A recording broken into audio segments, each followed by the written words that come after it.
When I was a kid, my first Pokemon game was Pokemon Gold.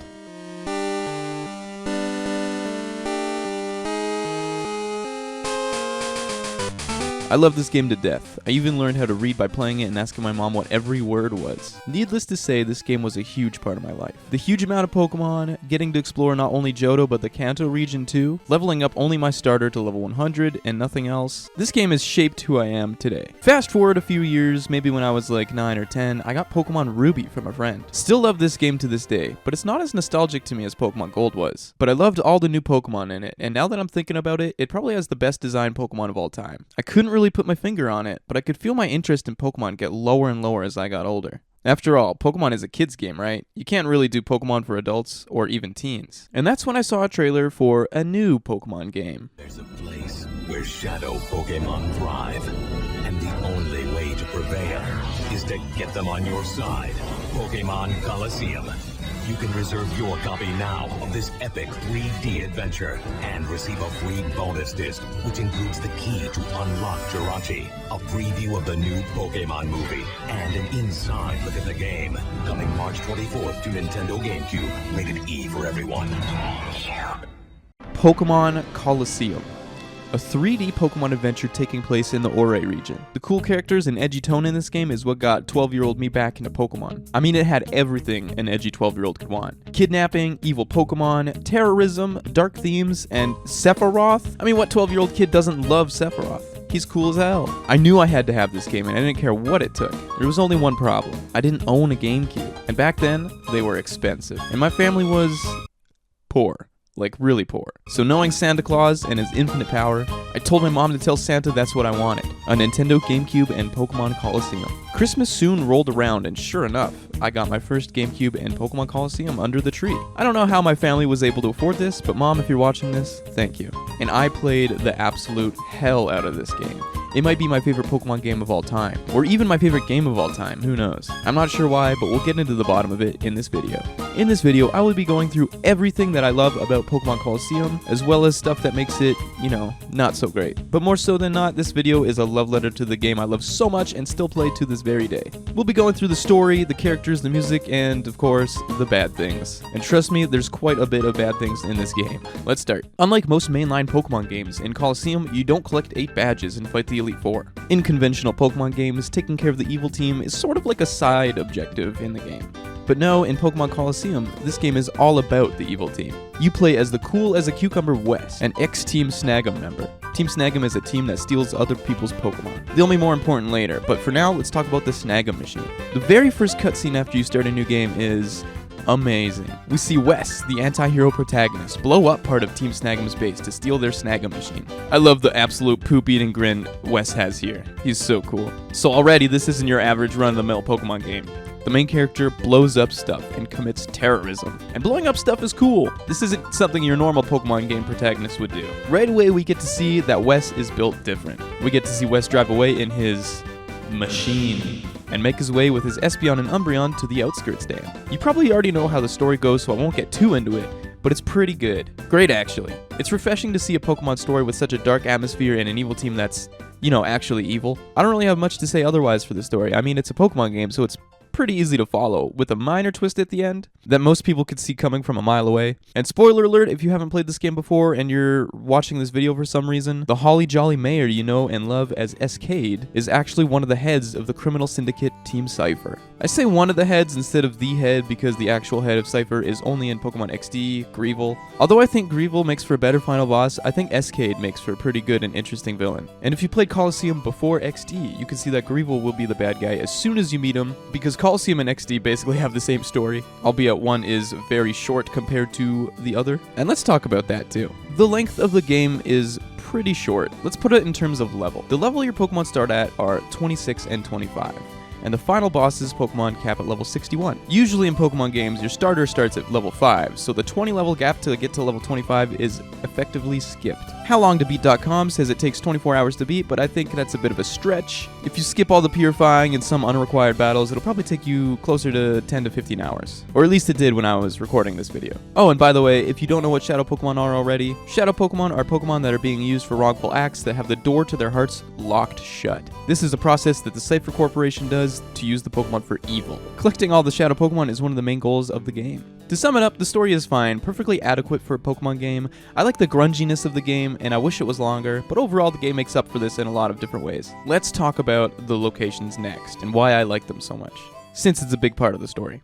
Outskirt Stand is the first place you'll see, and it's something. It's fairly small, with not a lot going on here. There's a shop and a TV, and some people are sort of just chilling here, doing nothing. You only come here a couple times in the story, and only pick up some items or battle sometimes. It's pretty unimportant, but I feel like it sets the tone for the whole game. It's quiet and lonely, and when I first got here, I felt like an old western cowboy, where no one is your friend and you have to keep your head down to avoid any trouble. The next place we get to see is Phoenix City. Phoenix City is this beautiful oasis city in the middle of the Orre region, which basically acts as a desolate desert. It's a breath of fresh air compared to some of the other places in the game. The music here is fun and bright. It really feels like a diamond in the rough, barren wasteland that is the Orre region. It almost feels out of place. Like it's so pretty that it feels like it's hiding something sinister in its depths. You'll meet a lot of characters and get introduced to most of the plot here. Rui, the kidnapped girl that you save here, will follow you for the rest of the game. And she, for some reason, has the ability to tell the difference between Shadow Pokemon and normal Pokemon. She's pretty annoying, she doesn't really have good drip, I don't really like her design, but she's helpful. Sometimes I wish that you could choose the gender at the start of the game and pick between Rui and Wes as the playable one, but I guess it doesn't matter. Wes is by far way cooler. Pyrite Town is one of my favorite towns in the Pokemon series, and it's got a dynamite theme. It's this dirty, stinky town with probably a gang or two in it. I love this theme of a town compared to all the lighthearted cities and towns in the base Pokemon games. I feel this real danger in Pyrite Town, like anyone could just come up and shank you at any given moment. The town is just oozing with life though, as there's a police station, a fortune teller, a shop, a hotel, and even a Colosseum within it. Literally right under Pyrite Town is a place called the Under, which acts as almost another town right under Pyrite. The Under's music is great too. I love the subway sounds and the industrial style drums, and I love the dripping staccato notes that make you feel like someone is tiptoeing behind you. I cannot get over this music, it's so good. Next up we have Agate Village, and this place is so peaceful it hurts. I love the look of this place, it just screams serenity from the moment you walk in here. I love the lush green grass and the white trees and roots covering this place. And this place is massively important to the story, featuring the one and only thing that can actually purify Shadow Pokemon, the Relic Stone and Celebi. You'll come here a lot in the story, whether to purify your Pokemon, drop them off at the daycare, buy incense to purify Pokemon, or just generally have a good time. Or if you want, you can speak to Egan, the town's elder and Ryu's grandfather. Egan's pretty important too. It seems like he knows a lot about the evil team and what's going on, even though all he does is sit at his house watching TV. And there's a theory that Egan is actually Ash, that's why he has the signature Pikachu that he doesn't evolve, and Ash's Pikachu must be getting old too. Reliquum Tower is interesting in that you get to see the whole thing being built the further you are in the story. It's basically the last place you'll go in the story, and what a Colosseum this is. Featuring a huge tower that looks almost impossible to replicate in real life. You'd probably be able to see this tower from anywhere in the region. The cool part about this place though is that it's all a cover-up for Team Cipher. You know they're up to no good at this point in the game, and they're all converging to this tower. The tower is actually the HQ of Team Cipher. And to have the final battle at the very top of the tower where everyone is watching is intense. Mount Battle is exactly what it sounds like. A mountain where you go from zone to zone battling trainers. There's 10 trainers per zone, each complete with a zone boss, which is usually a recolored trainer model, and more powerful Pokemon than the rest of the trainers in the zone. There's 10 zones on the mountain, so that makes it 100 battles. This is usually the place where you go to grind, since there's a limited number of trainers in the game, but these ones you can just battle over and over again, and they give you pretty good experience. The final battle at the top of Mount Battle is intense, taking place just above a pool of lava from the volcano. You can actually get Ho-Oh on Mount Battle after purifying all the other Shadow Pokemon and beating all 100 trainers without leaving. I've done this before and it's super fun. It's not too hard if you have the right team, but it's super time consuming, and one of the only ways to get Ho-Oh in a Gen 3 game. Snag'em Hideout is another one of those really cool places. It seems after you blew up part of their hideout, Team Snag'em sorta lets this place go. By stealing their only Snag'em machine, they have no business. Why do they only have one? Other than that, this place is fine. It's just a one-time dungeon with a boss at the end. I saved the Shadow Pokemon Lab for last because I don't really know what to say about it. Same thing with the Snag'em Hideout, it's a dungeon, this time with a legendary Pokemon at the end of it, being Raikou. The music in this place is actually really good, if it wasn't for the second half of the dungeon. The alarm is one of the most annoying things in this game. It takes away from the cool music in this place. It's loud, it's obnoxious, but I get why. I mean, it is an alarm. It might be my least favorite place in the game for that reason, but other than that, it's fine. Just a little side note here, the Hexagon brothers in Pokemon XD really make the place better, in my opinion. They're sort of comedic relief characters who somehow can't count to 6. Pretty charming and lighthearted compared to most of the other characters in Colosseum. But speaking of characters, let's move on to them. The two main characters, Wes and Rui, are cool. Since the Pokemon Company was trying to match the age of people who played the first Pokemon games, the protagonist is much older. Of course, I was in this demographic, and well, wouldn't you know it? It worked. I love Wes's design, and I wish they'd give him more love. Have him in other Pokemon games or something like that. Overall, Wes's design is probably my favorite Pokemon protagonist design by far. I just love his edgy look. He's everything 12-year-old me wanted from a Pokemon game. Mir B is one of the 4 Cypher admins, and he is iconic. He might be the funkiest villain in the series, sporting his Pokeball afro and team of dancing Ludicolo. His theme is also great, and it's never really a dull time when he's around. He also has 2 goons, Foley and Trudley, to boss around. And the 3 of them together just make a really funny and interesting dynamic. Dakeem is another Cypher admin. This time, he's way more serious. He's big and bulky, and it looks like he could break you in half if he really wanted to. I always wanted to see actual human violence in a Pokemon game, and Dakeem brings just that. He straight up wombo combos one of the area leaders on Mount Battle, but for some reason, doesn't hurt the protagonist at all. Even when he loses and Wes catches Dakeem's Shadow Entei. Venus is the 3rd Cypher admin, and I gotta say, I love her design. She's a pop idol who controls the Under. The place under Pyrite Town. People in the town can't get enough of her, and she loves the attention. And it even contrasts to her battle style too, incapacitating your Pokemon with Attract and slowly chipping away at their health. It feels like Venus is using Attract on like the population of the Under. She tries to take Wes and Rui out by calling them spies and having people battle them. Overall, Venus is great, and I like her even more than Loverina, I think. Ein is the last Cypher admin. Kinda. He's actually the brainiac behind the Shadow Pokemon in the first place, and has control over the whole Shadow Lab. His evil might be the most evil out of all the admins, since he's the one who experimented on innocent Pokemon to turn them into Shadow Pokemon. He's one of the more truly evil people in the Pokemon series, and I like that. Nazcor has this really cool Sephiroth design about him. At first, he's stated to be the head of Cypher, but only because Cypher didn't want to show their true leader, Advice. And I love how Nazcor's hair sways no matter what. And I love his piercing, angry red eyes. And I love that when you fight him, there's no music playing at all. It's really chilling. He doesn't really get a whole lot of screen time or personality, but I don't think he really needs it. He is merely supposed to be the mask of Cypher and nothing else. We've already talked about Advice, but what can be said about the big man that can do front and back flips almost effortlessly? I like that when S-Cage shows his true form, his theme gets swapped out for a more sinister version of it. Advice might not be the final battle you're expecting in this game, but he serves as a pretty decent one overall. Last of the bad guys is Gonzap. And I say bad guys in quotations because Gonzap isn't really a bad guy. Sure, he's the leader of Team Snag'em, but he's not really a bad guy. I absolutely love his design, and more so his character. Even though you blew up part of his base, he still wants to take you back as a member of Team Snag'em. And even though he's the head of this evil organization, he's still a reasonable person. Whenever he promises something, you can be sure that Gonzap will keep it. He's a noble bad guy in a world full of ruthless bad guys. And it's really charming. Plus, those abs and eyebrows, oh my god. There's also other characters who I'm not really going to talk about, like Duking, the mayor of Pyrite Town. And then there's Silva, Duking's #1 man. He doesn't really do much but get into trouble or mess up plans for Duking. And then there's the Kids Grid characters, and as cool as they are, I just don't think they're worth mentioning in this video. Maybe if I make a Pokemon XD video, they'll be mentioned in that more. Okay, so we talked about the story, the locations, and the characters, so let's move on to my favorite topic and what makes this game so good in my eyes, the music. Most of the songs were written by Tsukasa Tawada, who did the music for Battle Revolution and Pokemon Troze, or however you say it. Anyway, much appreciation for Tsukasa and his team, because I have so much nostalgic feeling for this OST in particular. Right off the bat, the title theme is incredibly good. You know I love a good horn fanfare.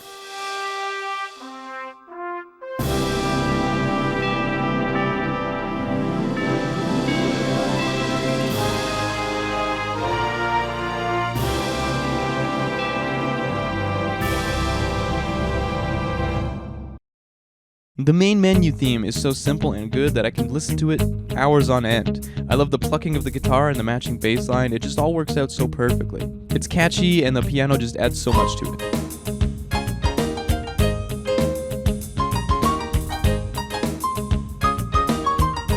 The normal battle theme is what I think newer Pokemon games' battle themes are trying to be.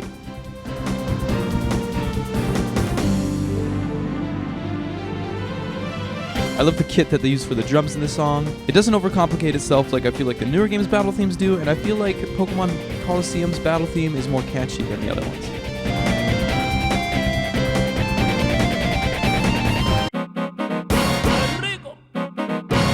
How can you ever not smile when listening to Mirror B's theme? This theme and the one in XD both somehow seem to fit the funky admin, even though they're two entirely different genres of music. And as Ludicolo actually danced to the beat of the music in Colosseum, how can you not love that little detail? Mirror B's theme is iconic, to say the least. And it brings out the character just so much more, in my opinion.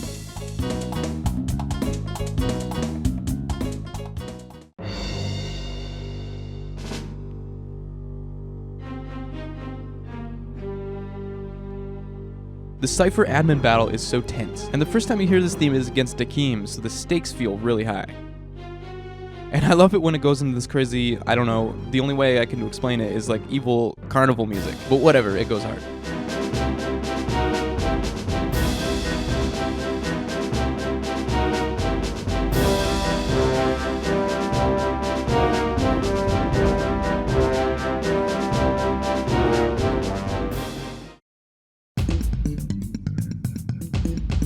I've already made a comment about the semi-final battle music in my underrated Pokemon music video, but I cannot get over how good it is. Everything about this song rocks, from the arpeggios to the guitar solo that I feel like was ripped straight out of a Journey song.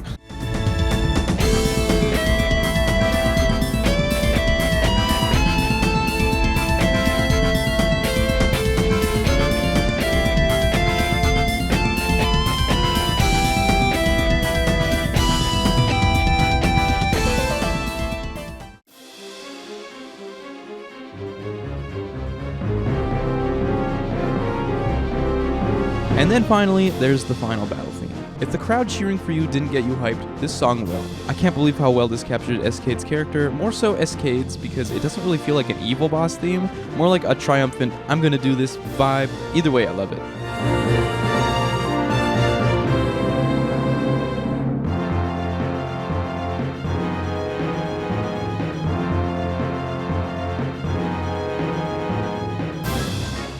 Okay, sorry for basically gushing for 30 minutes about one of my favorite games. To make up for it, let me go through all the bad things, or the stuff that don't make this game work, in my opinion. The bad section, as I like to call it. Okay, so we've already talked about the length, and it's about half the length of a normal Pokemon game. I get that this was pretty much just a precursor to Pokemon XD, but I can't help feel like the game could use an extra location or two to really balance things out. Speaking of balance, the Pokemon selection kind of...